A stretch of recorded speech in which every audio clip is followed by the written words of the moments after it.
blending in witching harmonies, in harmonies. And the grassy knoll and forest height are flushing in the rosy light, and all above is azure bright. Australia, Australia, Australia. Some see no beauty in our trees without shade, our flowers without perfume, our birds who cannot fly, and our beasts who have not yet learned to walk on all fours. But the dweller in the wilderness acknowledges the subtle charm of this fantastic land of monstrosities. He becomes familiar with the beauty of loneliness, and the poet of our desolation begins to comprehend why free Esau loved his heritage of desert sand better than all the bountiful richness of Egypt. We are for this Australia, for the nationality that is creeping to the verge of being, for the progressive people that is just plucking aside the curtain that veils its fate. Behind us lies the past with its crashing empires, its falling thrones, its dotard races. Before us lies the future into which Australia is plunging, this Australia of ours that burns with the feverish energy of youth. We yield no other allegiance, profess no other loyalty. We recognise no duty as owing to others. We set above all other claims the claims of our own land.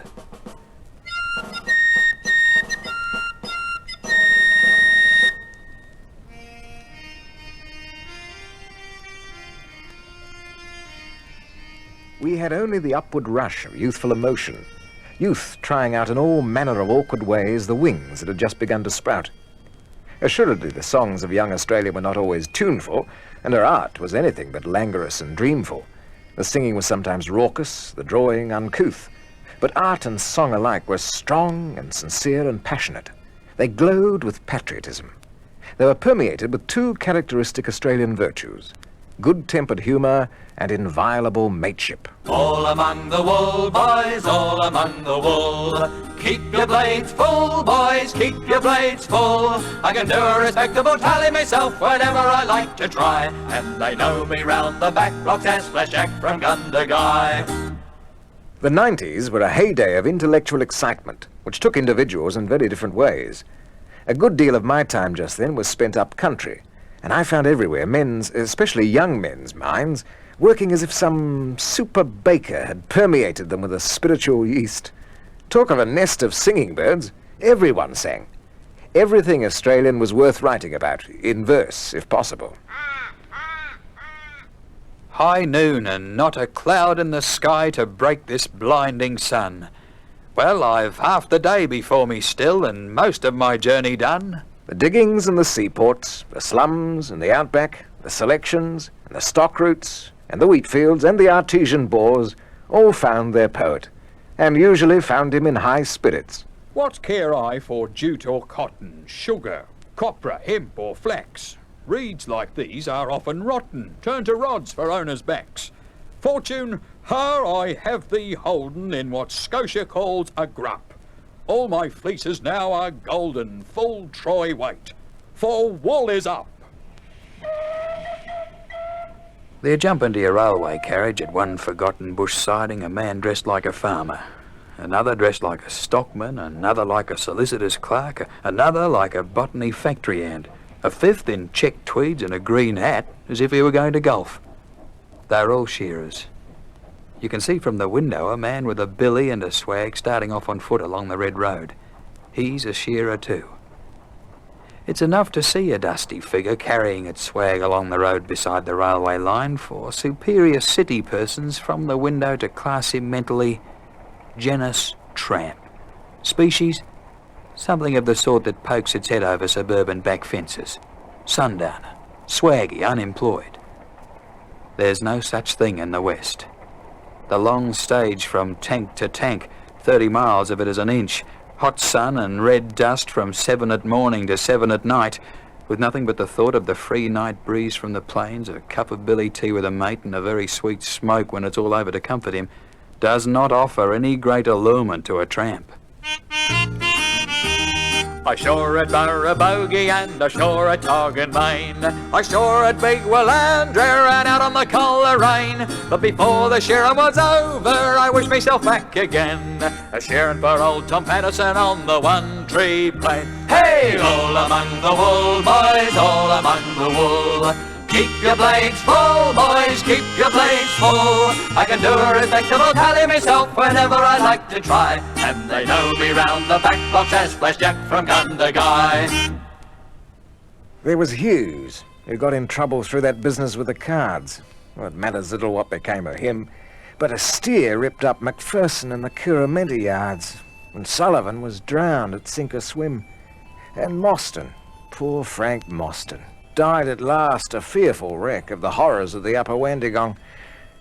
And Carisbrook, the rider, at the horsefall broke his neck. Faith, the wonder was he saved his neck so long. Ah, those days and nights we squandered at the Logans in the Glen. The Logans, man and wife, been long dead. Elsie's tallest girl seems taller than your little Elsie then. And Ethel's a woman grown and wed.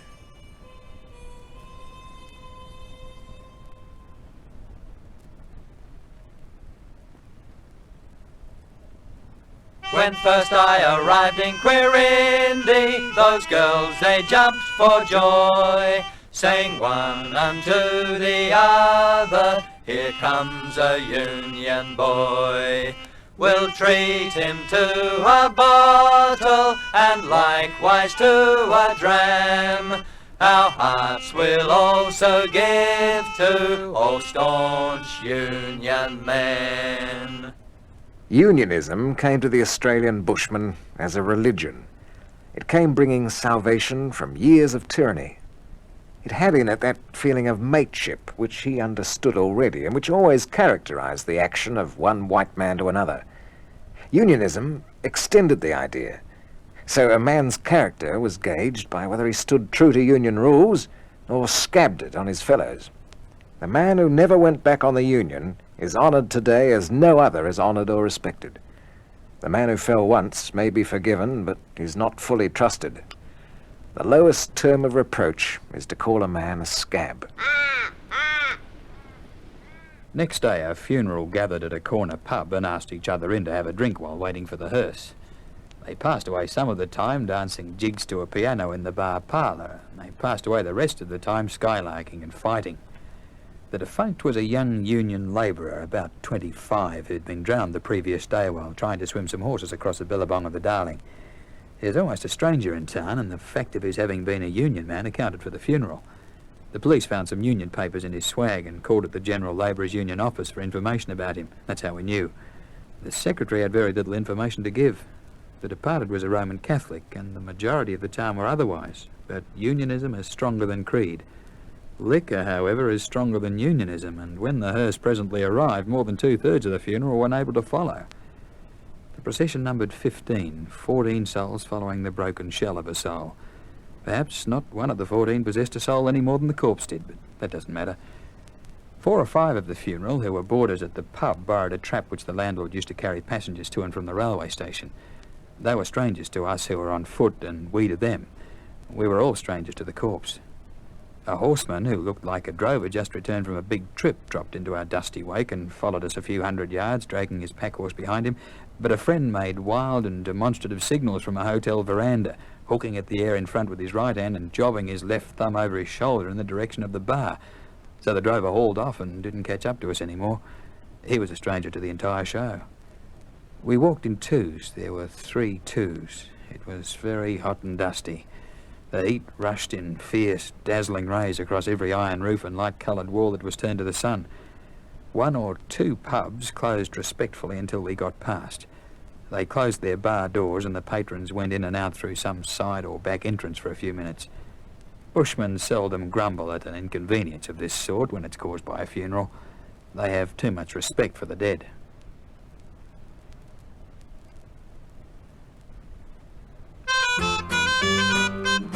A gay young spark of a London clerk got tired of his station. He heard of a billet and thought he could fill it as boss of a sugar plantation. Thought he, it will be a continual spree, no need to be worried with figures. I'll dress all in white and swell round at night and do nothing but wallop the niggers. Sing hey for the life of a planter so gay, the finest old game in the nation. While rum makes us jolly and children suck lolly, we'll back up the sugar plantation.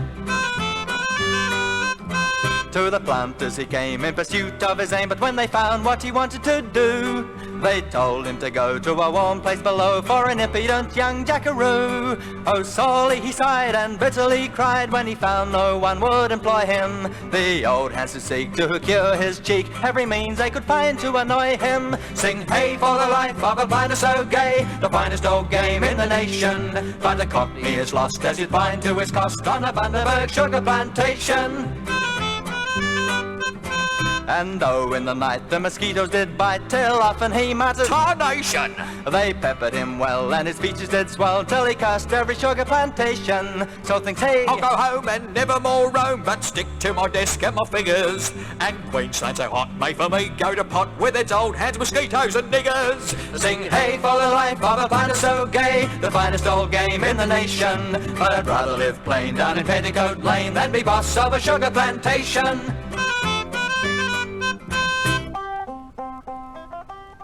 Useful as the Chinaman is in many ways, with horses he is a poor hand, nor does any amount of teaching seem to have the effect of remedying this constitutional failing, which has found an almost insuperable bar to his employment upon a station in any capacity except that of cook or gardener. The Aboriginal, on the other hand, is quite at home with horses, even small black children riding the most vicious brutes without a shade of fear. Indeed, for rough riders, the black man is far better than the white. You can safely put him on the worst buck jumper, knowing that his skull is so thick that a dozen falls will not crack it. And even if anything does happen, well, to put it mildly, from a colonial point of view, a black more or less is not of much vital consequence. The white man cannot work under the tropical sun, amid the unhealthy swamps where the planter likes best to pitch his camp. And for the growth of all tropical products, unlimited labour is necessary. Hitherto, the want has been supplied from the South Seas by the importation of Kanakas, but the supply has lately fallen short of demand and is likely to fall still shorter every year. Unless something is done to remedy this state of affairs, serious fears are entertained that it will be impossible to work the plantations at all.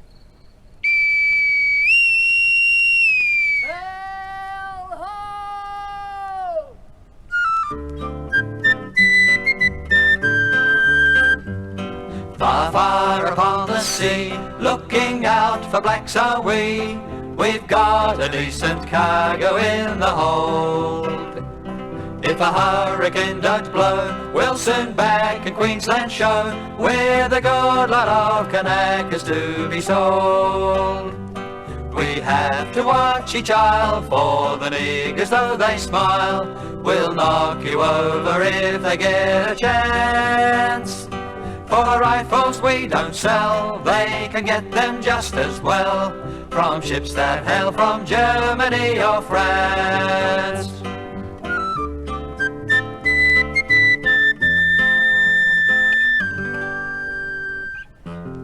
The white woman to her Kanaka swain. I love your strong and brawny arm, your glossy hide of ebon, your pretty little freehold farm, your purse, the dress, the ribbon. I can endure your charming smell, for you are still a man a lady may admire right well, my darling Tommy Tanner.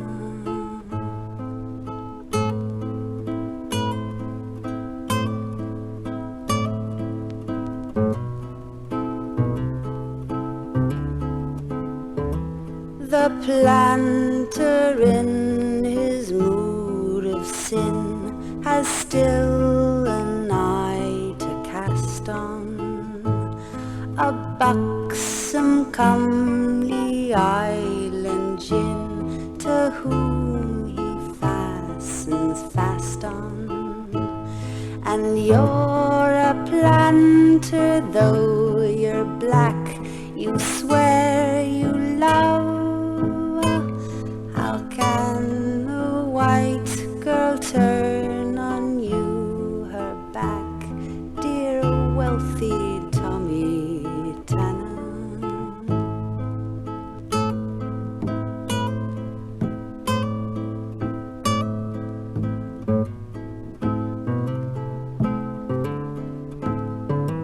For you're the savior of our land, our industry you cherish. Were you from Queensland ever banned, the sugar cane would perish.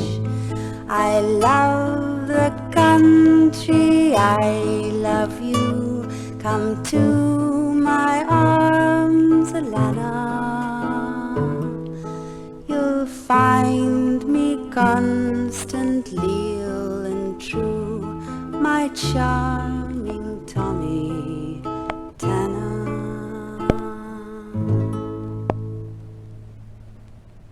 The Australian nigger is generally regarded as about the lowest type of human creature about. But they have been joining the shearers' union in Victoria, and the rest hang out for pay. Besides, there are some splendid points about the black, and one in which he's far ahead of the Chinky. He'll die out and the Chinese won't.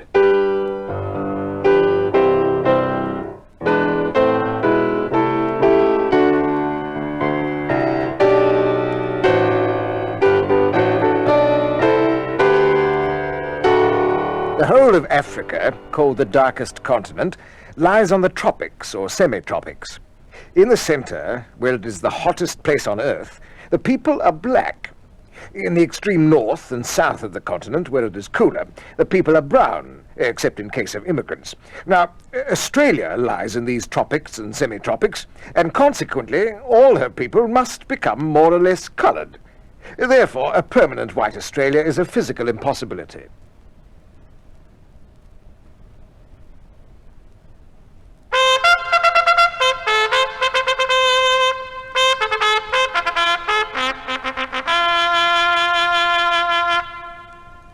Sir, it is in these first moments of grief and indignation on hearing the news that Gordon is dead that the idea flashes across me that Australia should at once give expression to her deep sorrow at the loss of this great commander by following the example of a sister colony, Canada, and tendering to our mother country substantial aid in the time of need. A grand opportunity is now offered to Australia of proving, by performing a graceful, a loyal, a generous act, that she yields not to Canada nor to any other portion of the British Empire in loyalty and affection towards our mother country. By continued successes over Hicks, Baker, and now, alas, poor Gordon, the Saracens are learning the art of modern military strategy, and they are acquiring arms and artillery and a knowledge of how to use them. If not crushed now by force of arms, they may easily become as formidable as their renowned ancestors of old. It therefore well becomes every Christian people to aid in the great task now undertaken by England single-handed, and to no Christian is this a more sacred duty than to the children of old England.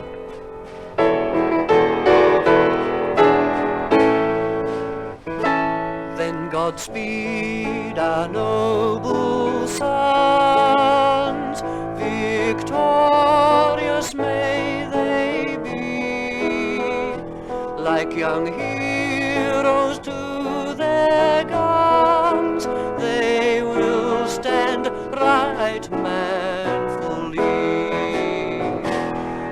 Australia's name shall ring throughout east, north, south, and west, with honor when home they bring our flag with victory blessed. Raise high Australia's banner, May glory crown our name. Raise high Australia's banner. We'll fight for home and fame. Across the mental vision of a number of the people of Australia, emotion has cast a veil. They have ceased to be reasoning creatures. They permit themselves to be impelled by a sentiment excellent in itself, but, like even the noblest sentiment, love of God, liable to frightful perversion. Our soldiers go, and our capitalists open their purses because their bosoms swell with patriotism, an admirable sentiment. But, great heavens, does no man pause to think? What is it that the citizen soldiers of New South Wales go forth amid cheers and emotion to aid? Had it been the rescue of Gordon, it would have been a mission indeed. But Gordon is dead. To fight the Sudanese, then? A noble enterprise, truly. Is the great heart of Australia moved by the conception of assisting to crush the resistance of a brave and devoted people against invasion and subjection?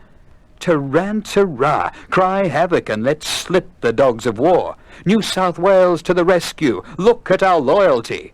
Pleased to admire our patriotism. Patented, any imitation by other people will be prosecuted. 1,000 a year to the Patriotic Fund for crushing patriots. God bless our flag. God bless our troops. God bless the war. God bless the devil broken loose among us. Let's go and help kill some Arabs in the Sudan. It is a noble sport.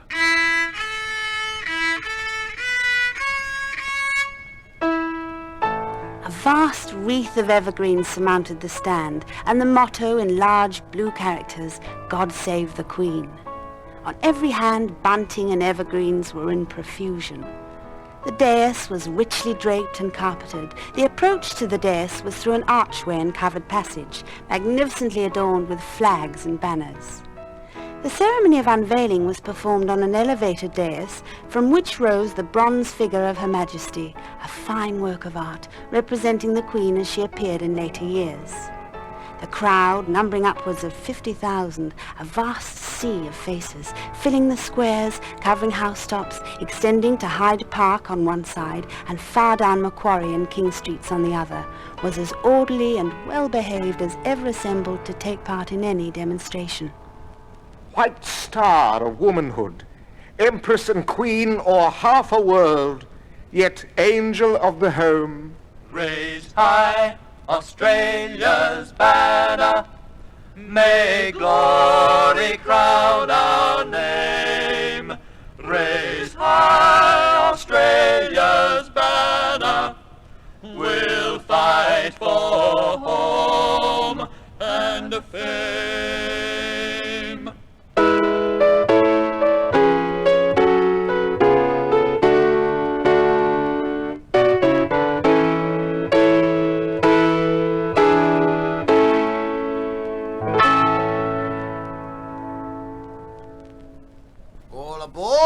And where do you go, my pretty maid? An insinuating squatter said. I am going all the way, said she, to my humble home in sweet Mudgee! Then, after waiting a little while, may I ask you, sir, if you go far? And the squatter answered with a smile, to my lordly home in... Wagga wagga! Then outway spoke the train guard bold. There's something wrong twixt you and she. If you're going home, you've missed your hold. For this train goes to Geraldary. Oh, what shall I do? The maiden cried. They'll think I'm dead, my pa and ma. Too bad, the startled squatter cried. Come, I have friends at Cootamundra. She smiled and blushed and most forgot that she had but met him in the train. But that mistake changed her whole lot, for they were married at Balmain. It may be thought that life in the colonies must be a dreadfully arduous affair, and that frequent holidays are a necessity in order to relieve a people oppressed with toil, who, after all, are to be pitied. Such pity is wasted. Life in Australia is not arduous for any class. On the contrary, work is comparatively light. The artisan class have obtained Acts of Parliament which limit the hours of work to 8. People generally have lots of money to spend, or at any rate, spend lots of money, and the climate is favourable for holiday-making purposes. At home, it takes at least 3 months to forget the discomforts of the last bank holiday, That persistent drizzle which saturated him and spoilt her temper, not his of course, and her new gown, and gave all the children colds. But how different in Sydney, for instance. There, no gowns need be spoiled nor tempers lost. Certainly nobody shivers. Melbourne is the phenomenal city of Australia, and its people have in it a pride which is a passion.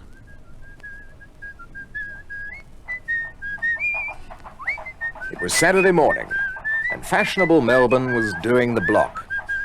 Collins Street is to the southern city what Bond Street and the Row are to London, and the boulevards to Paris. It is on the block that people show off their new dresses, bow to their friends, cut their enemies, and chatter small talk. Carriages were bowling smoothly along, their occupants smiling and bowing as they recognized their friends on the sidewalk.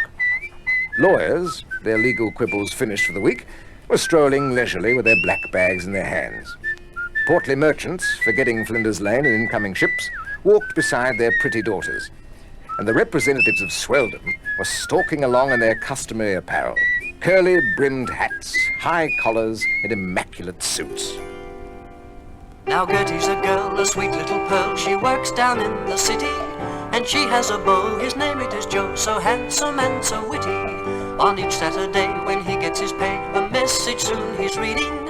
I feel quite alone, ring me up on the phone. You're just the one I'm needing. Take me down the harbour on a Sunday afternoon, to Manly Beach or Watson's Bay, or round to Coogee for the day. Call around to Clifton or Mossman's, it will do. Dear old harbour, Sydney town, they can't beat you. They can't beat you. Sydney is a city with charm, with the element of the ideal. Its sea gardens, planted right in the centre, are as lovely as anything of their kind in the world. Nature has done her very best. The blue waters of the winding harbour are everywhere. Sunshine lights up jewelled hues in the sky and sea as tender as Athens or Naples or Cadiz. The beauty of the inlets and seaside bays is almost equalled by that of the surrounding bush. And yet, the final impression is disappointment. No European manufacturing city boasts more hideous suburbs. Places like Newtown and Enmore, Paddington and the Glebe are simply that congery of bare brick habitations which is just as much an arid, desolate waste as the mid-desert. They lie, the men who tell you for reasons of their own that want is here a stranger and that misery's unknown. For where the nearest suburb and the city proper meet, my windowsill is level with the faces in the street, drifting past to the beat of weary feet, while I sorrow for the owners of those faces in the street.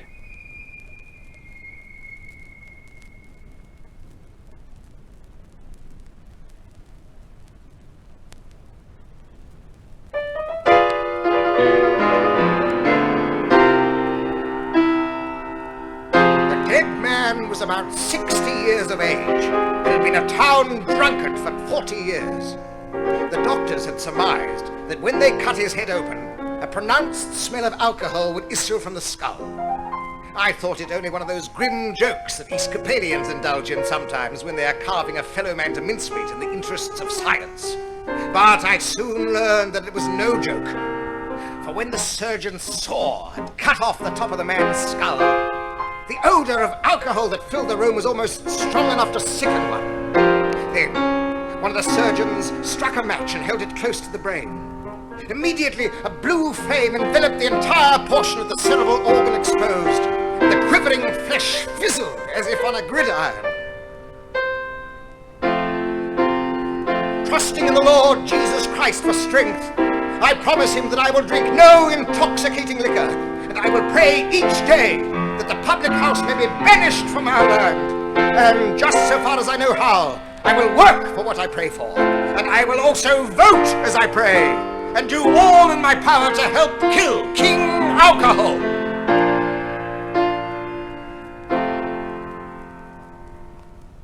Oh, have you seen the sect, so religious and correct?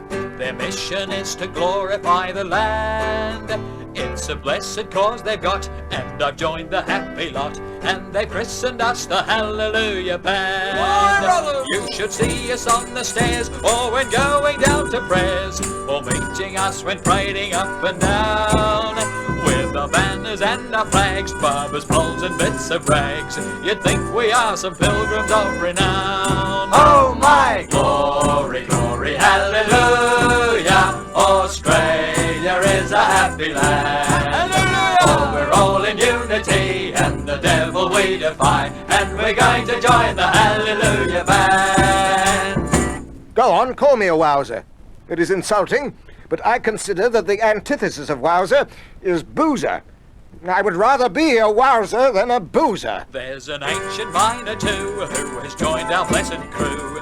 He's been on every diggings in the land, and he still walks into rum when he has to bang the drum, though sometimes it is hard work for him to stand. But still he marches on with the black Kanaka Tom, who bangs away upon the tambourine, while Captain Sally dances and Lieutenant Molly prances. It's the queerest sight that you have ever seen. Oh my Glory, glory, hallelujah, Australia is a happy land. For we're all in unity, and the devil we defy, and we're going to join the Hallelujah Band.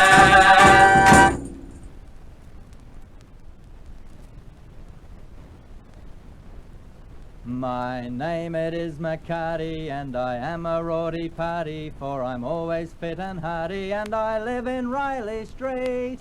I am a perfect daisy, won't work because I'm lazy.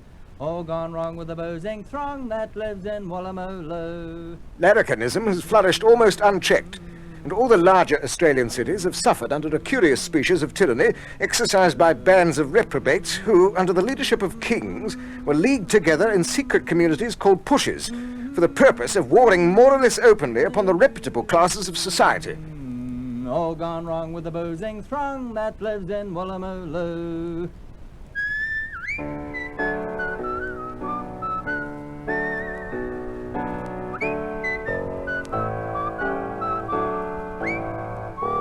I have done with play and fantan, and I've chucked the two up school, and I've left the push called Rocky, so my pals is getting cool. Since I dropped the Strand on Sunday night, they say I'm bloomin' proud, 'cause I don't go getting lumbered as when I was with the crowd. Nevermore I'll knock the knobs on Sunday down in the Domain, as I lay upon the grass and cut the daisies with my cane.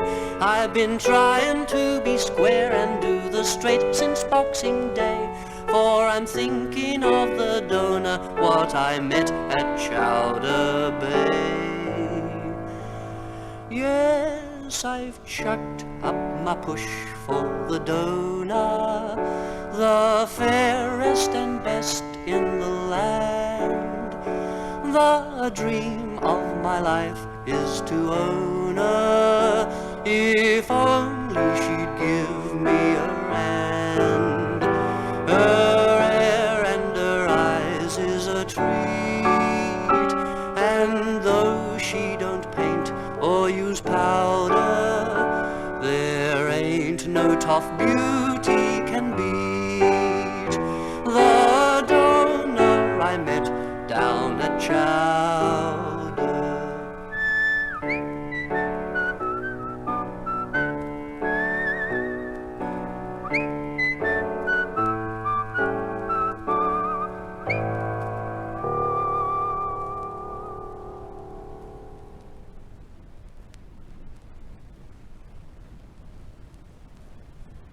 Turn your eyes to the European situation and give the kindest feelings towards the mother country at this time. Should the worst happen, after everything had been done that honour will permit, Australians will stand beside our own to help and defend her to our last man and our last shilling.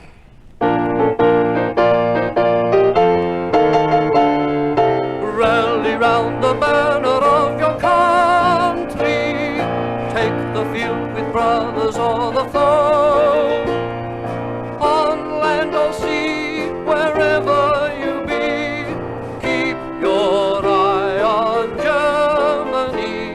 But England, home and beauty, have no cause to fear. Should old acquaintance be forgot?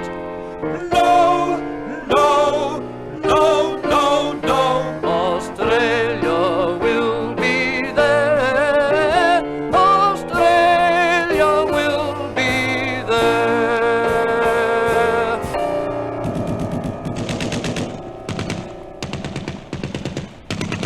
Fellas of Australia, blokes and coves and coots, shift your bloody carcasses, move your bloody boots, gird your bloody loins up, get your bloody guns, set the bloody enemy and watch the bastards run.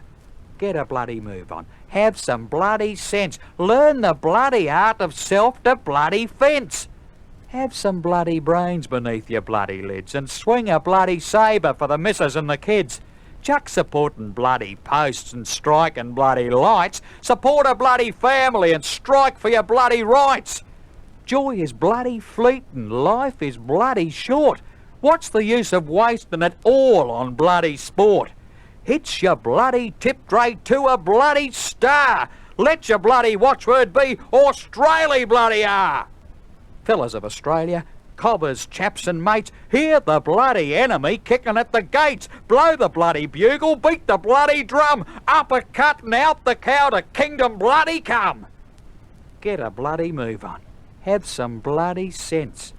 Learn the bloody art of self-to-bloody-fence. The following report, which has been received from the official press representative of the Australian Expeditionary Force in connection with the landing of the troops on the Gallipoli Peninsula, is published for general information. The Australians and the Maorilanders landed in two bodies, the first being a covering force to seize the ridges around the landing place, the second and main body to begin the landing about an hour later. The moon that night set about an hour and a half before daylight. This just gave time for the warships and transports of the covering force to steam in and land the troops before dawn. It had long been known that the 3rd Australian Brigade, consisting of Queenslanders, South Australians, Western Australians and Tasmanians, had been chosen to make the landing. This brigade consists largely of miners from the Broken Hill and West Australian goldfields. It was 18 minutes past 4 on the morning of Sunday the 25th of April when the first boat grounded. The men leapt into the water and the first of them had just reached the beach when fire was opened on them from the trenches on the foothills. The landing place consists of a small bay about half a mile from point to point, with two much larger bays north and south. The country rather resembles the Hawkesbury River country in New South Wales. Well, they got us all down to a bit of a jetty that was on the wharf to that creek in Queensland, a mangrove-lined creek, and there was muddy banks on it, and there was a few old crocs. You could see them lying in the moonlight. Nobody in those days shot at them. Then finally, as the boat was throwing off the hawser, they all started singing. You know that song, they call it We Don't Want to Lose You. It goes, we don't want to lose you, but we think you ought to go. Anyway, away we went down the river. I looked back and here's all the people waving to me on the river in the moonlight night in old Burketown. It was really a good sight, with the hurricane lanterns. And we swept round the river and we were outside. Out we headed out to sea and there was a bit of a headwind or something. There was some seas rocking in and the next thing the boat's lifting to this thing and all these cakes in me and all the tea in me. Boy, was I crook, sick as a dog. I thought, blimey, this is no good to me. First time I get off, I'm getting out. The bloke said to me, you can't get off, you know, you've enlisted for the war. And he said, if you run away now, they might shoot you. I said, shoot me? Oh, well, he said, they'll put you in jail. I said, blimey, this is no good to me. There were some 500 of them, and they were to attack in 3 waves. They were given these orders 6, 8, 10 hours before. Every man knew when he got that order that it was certain death. They went, they made their preparations. They handed to those who were to remain in the trench their poor, brief messages of farewell, and they went out, wave after wave, to certain death. At the whistle, the first wave leapt from the trench. Most of them fell back dead upon their fellows who were waiting their turn in the trench. In the face of this awful sight, the second line leapt out to meet what they knew was certain death. Of these, only 5 or 6 remained on their feet after they'd gone 10 or 12 yards. The third wave, undaunted, followed in their turn. All the wounded lay exposed to the pitiless machine gun fire of the Turks, which poured a veritable hail of death into their poor, bleeding bodies. The man who got farthest was the colonel. He got 50 yards. There were 18 officers. Out of those who went, 2 only got back. Of the men, the merest handful survived.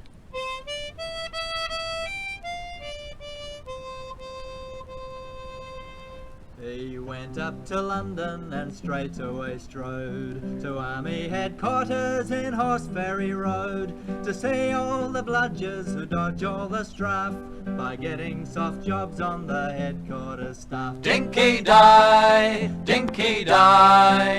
by getting soft jobs on the headquarters staff. A lousy lance corporal said, "Pardon me, please, you've mud on your tunic and blood on your sleeve. You look so disgraceful that people will laugh." Said the lousy lance corporal on the headquarters staff. Dinky die, said the lousy lance corporal on the headquarters staff. The digger just shot him a murderous glance. He said, "We're just back from the shambles in France, where whiz-bangs are flying and the comforts are few, and brave men are dying for bastards like you." Dinky die, and brave men are dying for bastards like you. We're shelled on the left and we're shelled on the right. We're bombed all the day and we're bombed all the night. If something don't happen, and that mighty soon, there'll be nobody left in the bloody platoon. Dinky die, there'll be nobody left in the bloody platoon.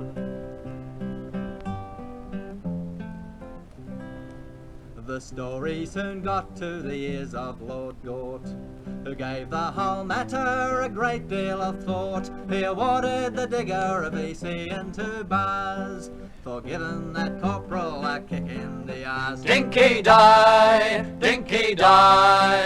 for giving that corporal a kick in the arse. What are we fighting for? I know it will be said we are fighting to repel the oppression of Germany. Let me remind you that it has been said by a great authority that this war is, at bottom, a war for the economic domination of the world. It was said by a war expert.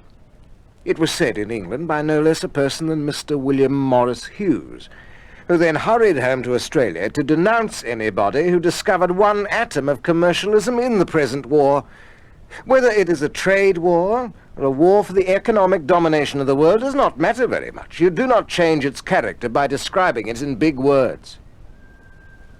Britain and her empire is engaged in the greatest struggle for political and commercial supremacy. This is a great commercial war, and those not actually engaged in fighting can render enormous service to their country by closely examining the origin of the things they buy. The rule should be, use Australian goods first, then British, and after that give preference to the Allies' products. Dr. Morse's Indian root pills are made in Australia and are entirely British-owned, with the exception of one share which is owned by a neutral.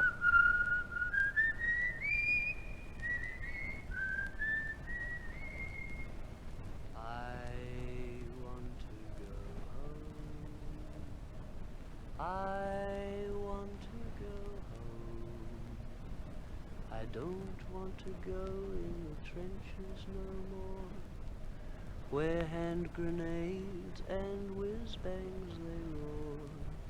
So send me over the sea, where the Heinies they can't get at me.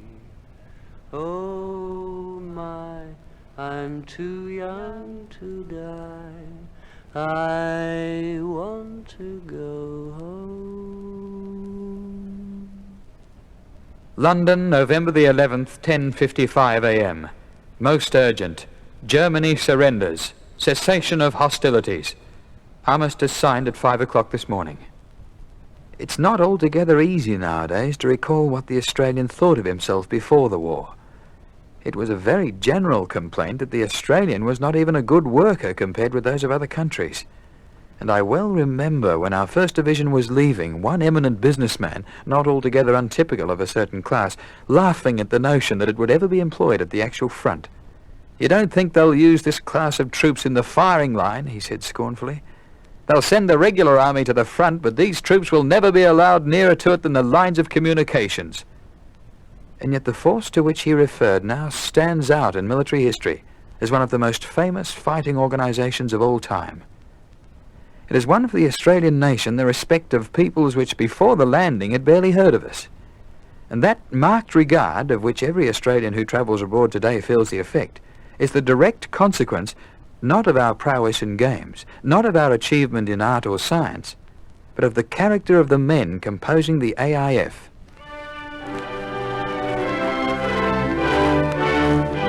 There is a land where summer skies are gleaming with 1,000 dyes. In the eyes of the world, we have won the right to take our place amongst the nations of the earth. This recognition marks one of the greatest epochs in our history. Future generations will regard it as equal to or greater than federation.